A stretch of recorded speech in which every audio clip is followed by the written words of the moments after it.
A los 71 años, yo tenía una certeza. Quien pasa 4 décadas amando a alguien con todo lo que tiene, no puede simplemente ser desechada como basura vieja. Pero fue exactamente eso lo que pasó el día que el abogado abrió aquel sobre paja y comenzó a leer las últimas palabras del hombre al que yo había llamado esposo por 38 años. En una oficina fría, rodeada de rostros que nunca me quisieron bien, descubrí que mi nombre no aparecía una sola vez en las páginas de aquel testamento, al menos no de la forma que yo imaginaba. A veces, el regalo más grande de la vida llega envuelto en humillación. Pero antes de continuar, checa si ya estás suscrito al canal y escribe en los comentarios ¿desde dónde estás viendo este video? Nos encanta saber hasta dónde están llegando nuestras historias.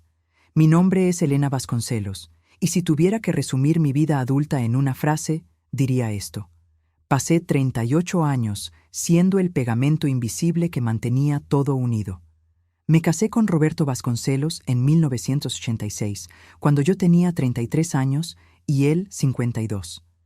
Era viudo, un hombre de éxito, dueño de una constructora que había levantado buena parte de los edificios de oficinas en la Ciudad de México. Yo fui su secretaria durante 2 años, la mujer que sabía dónde estaban todos los documentos importantes, que recordaba todos los cumpleaños, que resolvía todos los problemas antes de que él siquiera tuviera que pensarlos. Cuando me pidió matrimonio, sentí que me había sacado la lotería. No era ingenuidad, simplemente creía en lo que veía. Un hombre gentil, estable, que me miraba como si yo fuera especial. Firmar aquel papel en el registro civil me pareció la decisión más acertada de mi vida. Lo que no entendía en ese momento era que sus 2 hijas, Renata y Flavia, ya habían decidido que yo era la enemiga antes de conocerme de verdad. Renata tenía 28 años cuando nos casamos, abogada de la UNAM, afilada como un bisturí y fría de la misma forma. Flavia tenía 24, más callada, pero con una mirada calculadora que me ponía incómoda desde la primera cena familiar. Ambas habían crecido viendo a su madre cuidar de aquel hombre, y cuando ella murió de cáncer 2 años antes de nuestra boda, decidieron que todo el patrimonio les pertenecía a ellas. Punto final. Cualquier mujer que apareciera después sería una intrusa a la que se toleraba, pero nunca se aceptaba, y fui tolerada por 38 años, tolerada en las cenas de Navidad cuando servían mi plato al último, tolerada en las reuniones familiares cuando mis opiniones eran recibidas con sonrisas educadas que no llegaban a los ojos, tolerada cuando Roberto necesitaba que alguien lo cuidara durante sus hospitalizaciones, porque las hijas estaban ocupadas, tenían compromisos, tenían sus propias vidas. Yo fui la mano que lo bañó después de su cirugía de rodilla. Yo fui la voz que le leía en voz alta cuando la vista le empezó a fallar. Yo fui el hombro donde se apoyaba a las 3 de la mañana cuando el dolor no lo dejaba dormir. Roberto murió un miércoles de julio, en silencio, mientras dormía a mi lado. Desperté con la alarma a las 6:30. Me giré para llamarlo a desayunar y supe al instante, por la forma en que su cuerpo estaba inmóvil, que se había ido. Diferente. Me quedé quieta por unos minutos, solo mirándolo, sin poder mover un músculo. No fue exactamente un shock. Fue una especie de entumecimiento profundo, como si algo dentro de mí se hubiera apagado para protegerme del peso de aquello. El velorio fue grande. Roberto tenía muchos conocidos, muchos socios antiguos, mucha gente que fue a presentar sus respetos en la funeraria de Lomas de Chapultepec. Renata y Flavia estaban en el centro de todo, recibiendo abrazos, aceptando condolencias, presentando a los hijos y nietos con ese aire de quien acaba de heredar el trono. Yo me quedé a un lado, respondiendo cuando me preguntaban algo, sonriendo educadamente, funcionando en piloto automático. Nadie mencionó que yo lo había cuidado por casi 4 décadas. La lectura del testamento se programó 10 días después del fallecimiento. El despacho del abogado estaba en el piso 12 de un edificio sobre el Paseo de la Reforma con vista a la avenida. Recuerdo observar los coches pasar mientras esperaba a que empezara la reunión, tratando de anclarme a algo concreto, porque mi corazón latía de una forma que no podía controlar. Renata llegó con su esposo, y con su propio abogado.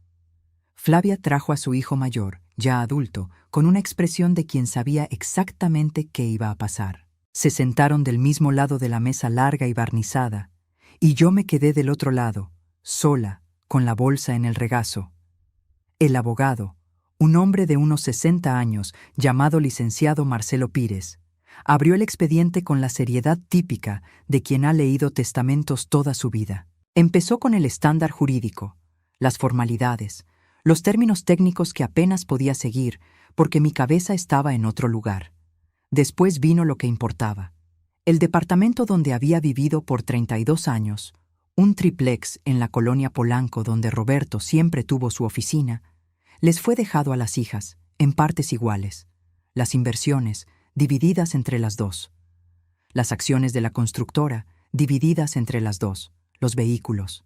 La casa de descanso que ambos habíamos remodelado juntos en Valle de Bravo, donde pasábamos los veranos. Todo para Renata y Flavia. Cada palabra que el licenciado Marcelo leía era como una pedrada en el pecho. Escuché mi nombre mencionado una sola vez, casi al final del documento, en una frase que Roberto había escrito con la misma precisión técnica que usaba en sus contratos. A mi esposa Elena le dejo la propiedad rural ubicada en el municipio de Real del Monte, Hidalgo, número de registro tal, área total de tantas hectáreas, con todas las mejoras existentes en el lugar, en reconocimiento por los años de compañía y por la administración del hogar. Administración del hogar. Renata se giró hacia mí con una sonrisa que no le llegaba a los ojos. Dijo que al menos tendría un techo donde vivir, que la ranchería allá en Real del Monte era un lugar tranquilo para una persona de mi edad, que ella y Flavia esperaban que fuera capaz de dejar el departamento en un plazo de 30 días, porque ya tenían compradores interesados y no querían perder tiempo. 30 días para desarmar 38 años de vida. Salí de aquel despacho con un sobre delgado bajo el brazo que contenía la escritura de una propiedad que nunca había visto, en un pueblo que apenas sabía ubicar en el mapa. Bajé los 12 pisos en el elevador sin poder respirar bien. Salí a la avenida transitada, me detuve en la banqueta, y allí, en plena calle, con la gente pasando de todos lados, dejé que las lágrimas brotaran. No lloré de tristeza, lloré de rabia. Pero en el fondo de algún lugar que aún no entendía bien, lloré también por algo que, extrañamente, se sentía como esperanza. Volví a casa esa tarde con el peso de una sentencia. El departamento, que por tantos años había sido mi hogar, de repente parecía un lugar de paso. Caminé por las habitaciones como si las viera por primera vez, o por última. La sala con los muebles que yo había elegido pieza por pieza. El librero con los textos que Roberto leía y yo organizaba. La cocina, donde había pasado incontables horas preparando cenas para sus clientes, para sus socios, para las hijas que nunca me agradecieron ni un solo plato. El jardín interior que yo había creado casi de la nada, lleno de helechos y orquídeas que regaba cada mañana como si fueran hijos. Todo aquello, en 30 días, sería de otra persona. Renata apareció al segundo día con una agente inmobiliaria, sin avisar. Tocó el timbre a las 10 de la mañana y, cuando abrí la puerta, entró hablando de potencial de plusvalía y la necesidad de despersonalizar el espacio. La agente tomaba fotos de los cuartos mientras yo seguía de pie en el pasillo, tratando de procesar lo que pasaba. Fui invisible dentro de mi propia casa. En los días siguientes, eso se repitió de distintas formas. Flavia vino con su hijo a medir los cuartos. Un carpintero apareció para evaluar los closets empotrados. Una tarde, mientras me sentaba en el balcón, tratando de tomar aire, escuché a Renata por teléfono hablando de remodelar todo en cuanto la situación se regularice. La situación, en este caso, era yo. Lo peor no era la falta de respeto. Lo peor era que yo había pasado tantos años aprendiendo a tragarme las cosas, a suavizar, a no crear conflicto, que mi propio reflejo era callar. 38 años de condicionamiento no desaparecen porque la vida cambie de repente. Empecé a empacar las cajas. Ropa, documentos personales, fotos de mis padres que habían muerto cuando yo era joven, las cartas que mi mejor amiga de la infancia me escribió antes de que nos perdiéramos la pista, algunos libros que eran genuinamente míos. Todo lo que era realmente mío cabía en muy pocas cajas. Un descubrimiento perturbador para quien creía haber vivido una vida grande. Una noche, a las 2 de la mañana, cuando no podía dormir, me puse a buscar Real del Monte en la computadora. Un pueblo mágico, pequeño, conocido por su clima frío, la neblina y los pastes. Fotos del centro histórico, una plaza con su kiosco, calles empedradas. Después intenté buscar la dirección específica. Camino Rural del Cedro, número 14. No encontré nada, ni una foto, ni una referencia. Como si el lugar simplemente no existiera para el mundo digital. El licenciado Marcelo me llamó en la tercera semana. Dijo que quería asegurarse de que estuviera bien, que la transición fuera adecuada y que tuviera todos mis derechos asegurados. Había algo en su tono que no era puramente profesional. Era la voz de alguien que sabía más de lo que decía y tenía el peso de eso en la conciencia. Le pregunté directamente, ¿usted conoce esa propiedad en Real del Monte? Hubo una pausa demasiado breve para ser casual. Dijo que Roberto había mencionado el lugar algunas veces, que era una propiedad que mantenía con cuidado especial y que yo debía ir personalmente antes de tomar cualquier decisión.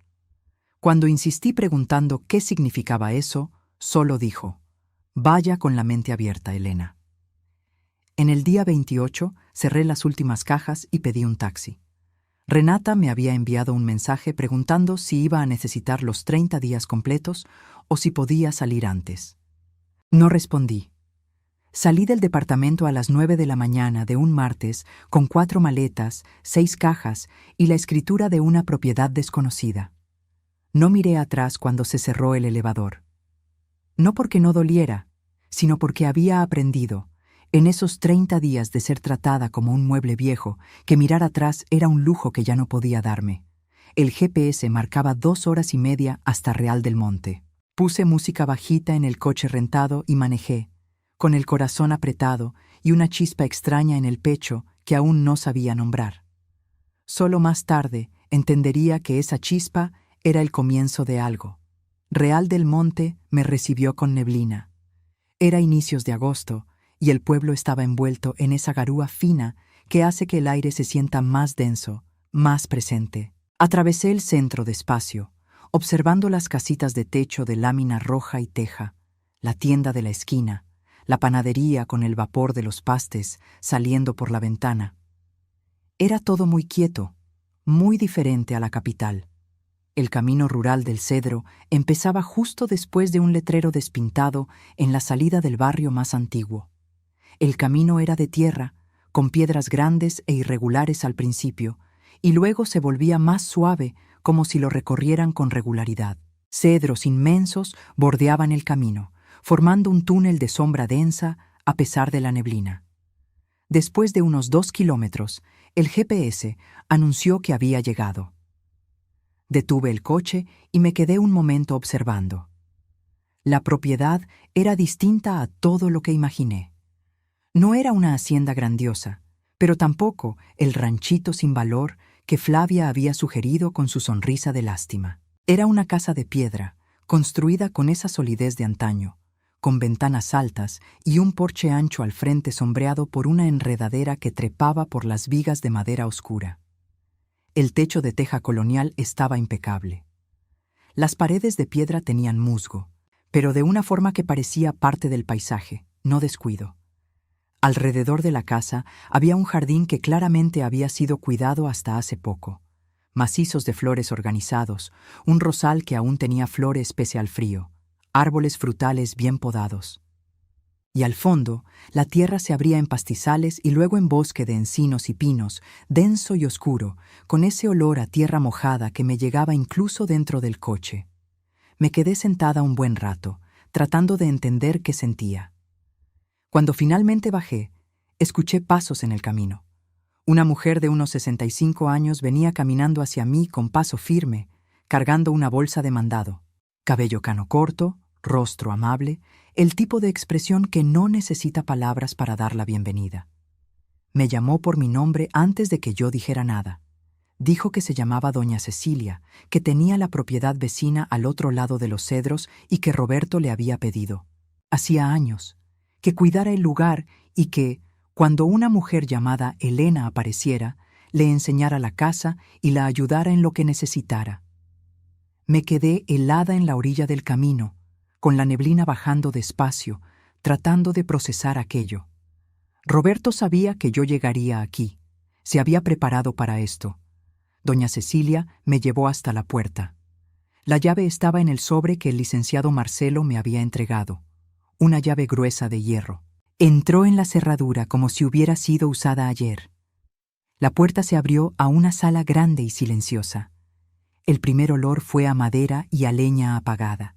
Había una chimenea en la esquina con cenizas frescas. Los muebles eran rústicos, pero de gran calidad.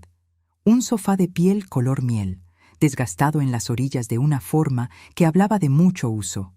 Una mesa de madera maciza en el centro. Repisas llenas de libros y, entre ellos, portarretratos.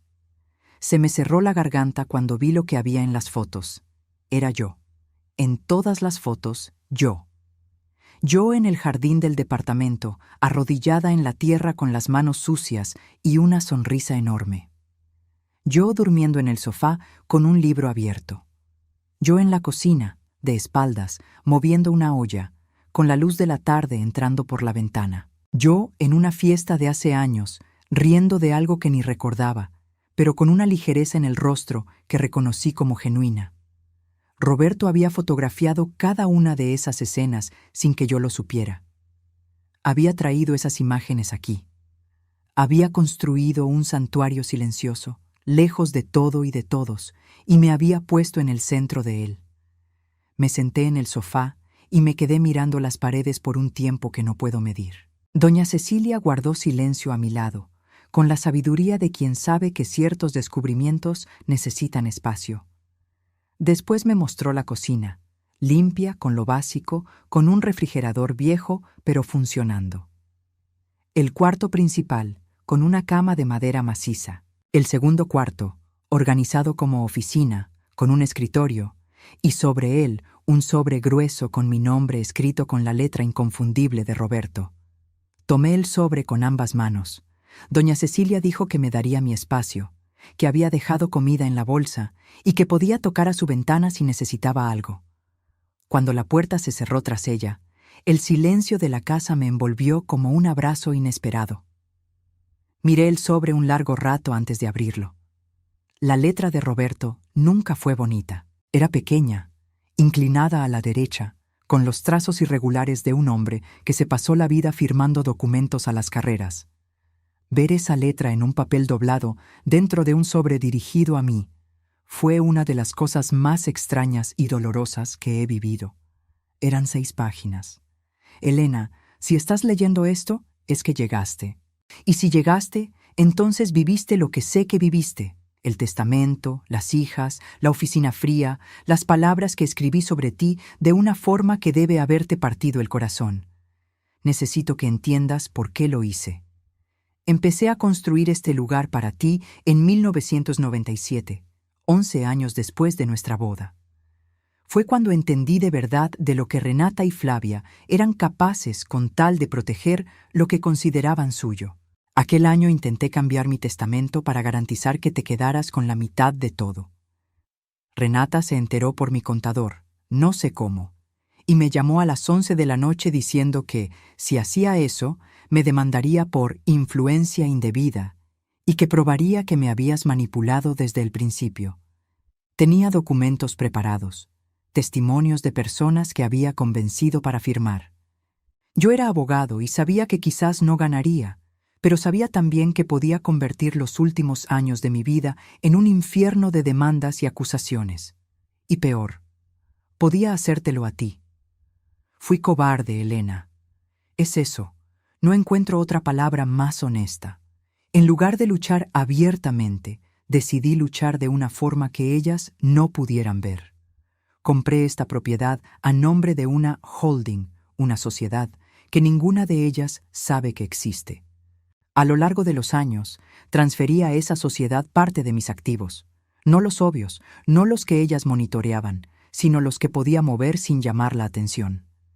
Vine aquí cada mes que pude. Mantuve el lugar. Lo preparé para ti. Las palabras del testamento oficial, en reconocimiento por los años de compañía y administración del hogar, fueron escritas así a propósito, para que Renata y Flavia las leyeran y quedaran satisfechas, para que creyeran que ganaron todo, para que ni se tomaran la molestia de mirar con cuidado esta propiedad, porque en su visión sería una migaja indigna de atención. Lo que ellas no saben está en esta oficina. Roberto me instruía entonces a abrir el segundo cajón del escritorio, el que tenía un pequeño candado cuya llave estaba escondida en el lomo de un libro específico. Un ejemplar viejo de Pedro Páramo, que él sabía que yo nunca había leído, pero que jamás tiraría porque había pertenecido a mi madre. Fui al librero. Encontré el libro. La llave estaba ahí. Abrí el cajón. Dentro había un cuaderno negro y, debajo, un sobre con el nombre de un bufete de abogados en la Ciudad de México del que nunca había oído hablar. El cuaderno contenía anotaciones de Roberto sobre la sociedad, los activos transferidos por años, organizados por fecha y valor, terrenos en el Bajío, una bodega comercial en Querétaro, participaciones en 2 pequeñas empresas, una cuenta de inversiones vinculada a la sociedad con depósitos hechos por casi 3 décadas. Sumando todo, según las notas, los activos de la sociedad valían aproximadamente 15 millones de pesos. Me quedé mirando esa cifra un largo rato. La carta continuaba. Este patrimonio es íntegramente tuyo, Elena. La sociedad está estructurada de forma que mi muerte transfiere automáticamente el control total a ti. El despacho en México que está en el sobre cuidó todo. Son personas de confianza. Ya están esperando que los contactes. La propiedad aquí en Real del Monte no es de la sociedad. Está directamente a tu nombre desde hace 8 años. Es legalmente tuya de una forma que ningún abogado del mundo puede deshacer. Vas a saber de Renata. Va a intentar cuestionar, va a mandar cartas, va a amenazar. El despacho sabe qué hacer. Tú solo déjalos trabajar. Pero más que el dinero, lo que quiero que encuentres aquí es esto, la prueba de que te vi todos los días por 38 años y nunca dejé de admirarte, que las fotos en estas paredes no son adorno, son el registro de todo lo que importó de verdad en mi vida. Fui débil donde debí ser fuerte, fui cobarde cuando debí tener valor, pero lo que pude hacer, lo hice. Este lugar es mi forma de decir lo que no me atreví a decir en voz alta. Fuiste lo mejor que me pasó. Y no voy a dejar que te quiten eso, con todo el amor que siempre fue tuyo, Roberto. Doblé la carta con cuidado y me senté con ella en el regazo. Afuera, la neblina se había levantado un poco. Por el vidrio de la oficina veía los cedros, altos y silenciosos, con la luz de la tarde filtrándose entre las ramas. Lloré, pero diferente a todas las otras veces, no de dolor, ni de rabia, ni de miedo. Lloré por algo que tardé en nombrar, pero que finalmente reconocí: alivio. La llamada de Renata llegó 4 días después. Yo ya estaba instalada en la casa de piedra, durmiendo mejor de lo que había dormido en meses. Había llamado al despacho de la Ciudad de México a la mañana siguiente de mi llegada. La abogada que me atendió, la licenciada Sandra, fue directa. Dijo que tenían todo listo y que mi posición era sólida. Cuando el teléfono vibró con el nombre de Renata, lo dejé sonar 2 veces antes de contestar. Su voz tenía ese tono que yo conocía bien, educada por encima, acero por debajo. Dijo que había contratado a un especialista en derecho sucesorio para revisar el testamento de su padre, que había irregularidades y que la propiedad en Real del Monte podría ser objeto de juicio. La dejé terminar. Después dije, con una calma que me sorprendió, que debía ponerse en contacto con la licenciada Sandra, que toda la documentación estaba en regla y que yo esperaba lo que ella considerara necesario hacer. Silencio del otro lado. Renata dijo que no conocía a ninguna licenciada Sandra. Yo le dije que pronto la conocería. La demanda llegó, en efecto, por correo certificado 2 semanas después. El despacho de México respondió con un volumen de documentos tan impecable que el abogado de Renata pidió una prórroga solo para poder leerlo todo.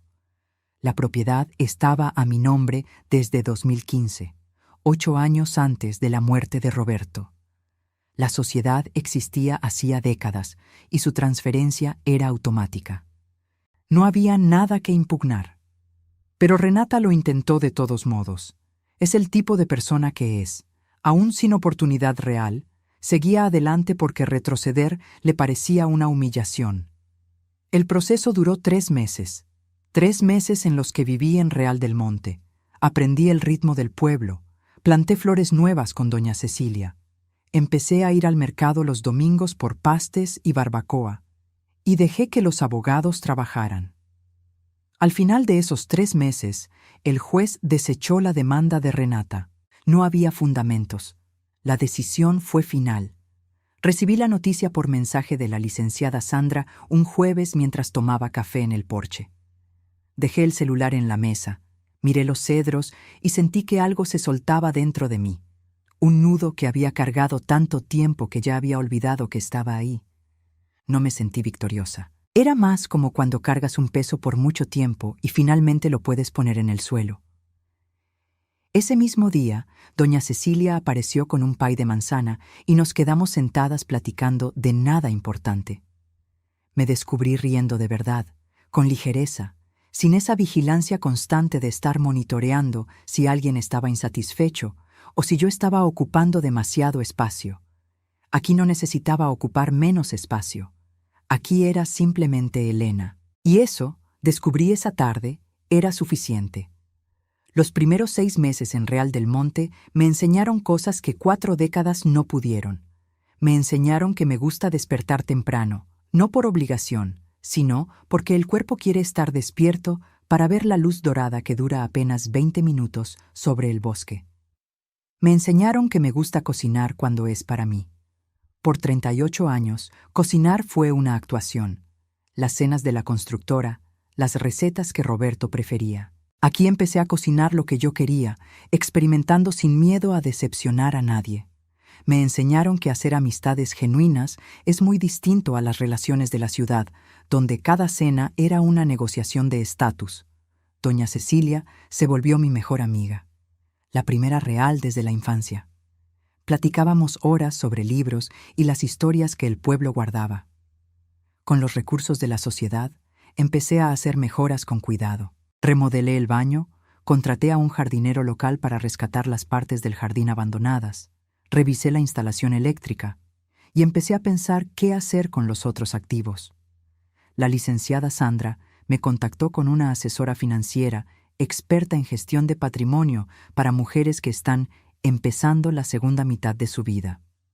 Me cayó bien de inmediato. En esas pláticas entendí que no tenía una fortuna de billonaria, pero sí un patrimonio sólido para vivir con lujo y que sobrara para algo más. Así surgió la idea. Había una casona vieja en el centro de Real del Monte que estaba en venta. Había sido una escuela hace décadas y estaba abandonada. El ayuntamiento quería revitalizarla, pero no tenía presupuesto. Doña Cecilia me había dicho que al pueblo le faltaba un espacio comunitario donde las mujeres mayores pudieran reunirse, tomar cursos y preservar la historia local. Cuanto más lo pensaba, más sentido tenía. No hice nada precipitado. Hablé con la presidencia municipal, contraté un arquitecto local, investigué. Pero mientras planeaba, me di cuenta de algo. Estaba tomando decisiones basadas exclusivamente en lo que yo creía correcto, sin preguntar si Roberto aprobaría, sin calcular la reacción de Renata. Era una sensación nueva, a veces asustadora, pero muy buena. Hace un año que vivo en Real del Monte. Escribo esto sentada en el porche de la casa de piedra, el centro comunitario Cecilia. Le puse así por mi amiga, que primero se puso roja de pena y luego lloró. Abrió hace 4 meses. Hoy funciona con talleres de artesanía, una biblioteca y un espacio de memoria local. Yo lo financié e ideé, pero el proyecto le pertenece al pueblo. Renata me mandó un mensaje hace 2 meses. No era amenaza, era un mensaje extraño que tardé en entender. Decía que se había enterado de que el proceso legal se había cerrado definitivamente y que esperaba que yo estuviera bien. Nada más. Guardé el celular sin responder. No por rabia, sino porque no había nada que decir. Flavia nunca buscó contacto. Está bien. Pienso en Roberto con frecuencia. Está en las fotos, en el sofá, en el jardín. Pero mi forma de pensar en él cambió. Al principio sentía rabia, la rabia de haber sido protegida de una forma que también me hirió, de haber sido amada en silencio cuando merecía ser amada en voz alta. Después vino la tristeza. Pensar en todos los fines de semana que él pasó aquí solo, mirando mis fotos, cuidando un jardín que era para mí, cargando un amor que no se atrevió a defender en público. Fue cobarde. Es verdad. Un hombre más valiente habría enfrentado a sus hijas y les habría dicho: «Esta mujer es mi esposa y la amo». Pero él no era ese hombre, era prisionero de miedos que nunca nombró. Y al mismo tiempo construyó todo esto. Planeó por décadas cómo protegerme. Amó de una forma imperfecta, pero real. Aprendí a vivir con esa contradicción. Lo que Roberto me dejó no fue solo la propiedad o el dinero, fue la prueba de que yo tenía valor, de que me habían visto, de que los años que di no se perdieron en el vacío. Tengo 71 años y apenas estoy entendiendo quién soy cuando no soy quien alguien más necesita que sea. Descubro que soy la mujer que ama hacer pan, que odia doblar ropa, que llora en las películas, pero no en los funerales, porque siempre está ocupada siendo fuerte. Soy una mujer que fue borrada, que creyó perderlo todo y que descubrió del otro lado una vida con el formato correcto. La vida tiene una forma misteriosa de esconder sus mejores regalos dentro de lo que parecen pérdidas.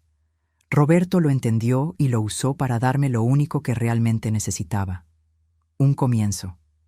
A los 71 años, finalmente comencé. Ahora, si te gustó esta historia, dale clic a suscribirse y dime en los comentarios, ¿qué parte te dejó con la boca abierta? Y no olvides hacerte miembro para tener acceso a videos exclusivos. Te espero allá. Te espero allá. Te espero allá. Te espero allá. Te espero allá. Te espero allá. Te espero allá. Te espero allá. Te espero allá. Te espero allá. Te espero allá. Te espero allá. Te espero allá. Te espero allá. Te espero allá. Te espero allá. Te espero allá. Te espero allá.